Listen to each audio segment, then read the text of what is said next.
To compete with new rising nations and other superpowers, Rome stopped using the manipular system and started using the cohort system. Today, we are going to be looking at how the cohort system worked, what its flaws were, where its strengths were. So let's get into it. There were two types of Roman soldiers, a Roman legion and a Roman auxiliary. A Roman legionary was a Roman citizen, and a Roman auxiliary was not. If a Roman auxiliary served 25 years in the army, he would get a plot of land, and for generations to come, his family would be Roman citizens. The Roman legion was already a citizen. They were equipped with better better armor, all better equipment, all that stuff. But the Roman auxiliary were usually specialists. The Roman legions didn't have any archers or any horsemen. Not very good.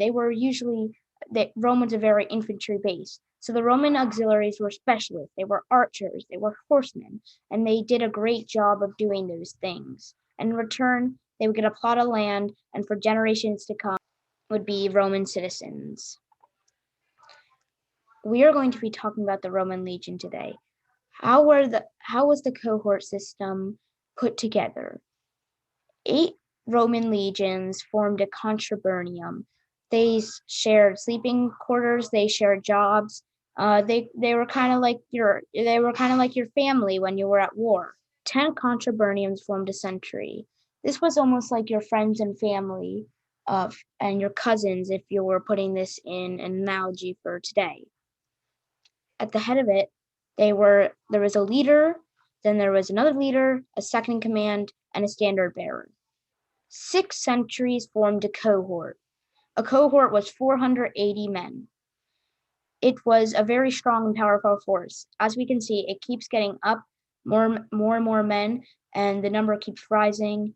And this is how the Romans were so good, because they could just form. Like, let's say you're in a century and you're in a singular fight and you want more men to go over there.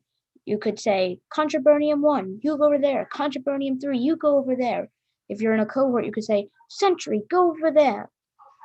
It just worked so well together, and they could put troops wherever they were needed, and it worked really well. 10 Roman cohorts formed a legion.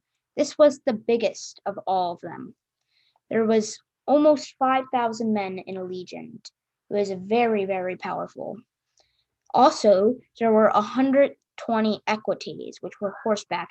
These were not auxiliaries. These were Roman citizens, but only 120 for 5,000 infantry. That is why they had the auxiliaries. The Roman legion was super powerful, a huge force.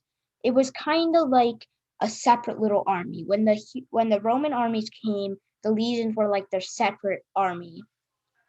On average, a Roman army consisted of 4 or 5 legions. And that is a huge number. My computer could not compute with that many images of Roman soldiers. That is how big Roman armies were.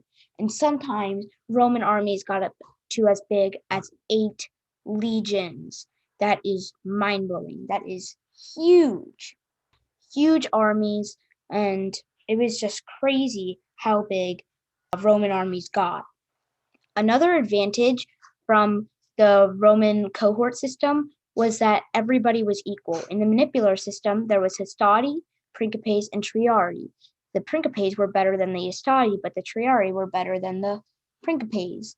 So what the problem was, let's say you're a general and you're like, oh, I don't have enough hastati and I have too many principes, or I don't have enough triarii and I have too many hastati. That did not happen in the Roman cohort system because everybody was equal. Everybody was trained the same. Everybody was around the same age. Everybody was pretty much the same. So it didn't matter if you were worse or if you were better. It didn't matter like if you wanted to move somewhere but you needed a type of troop that was more elite or less elite. It was all the same. So the Roman cohort system was way better than the manipular system for many reasons. I hope you enjoyed today's video. I hope you learned something new, and bye!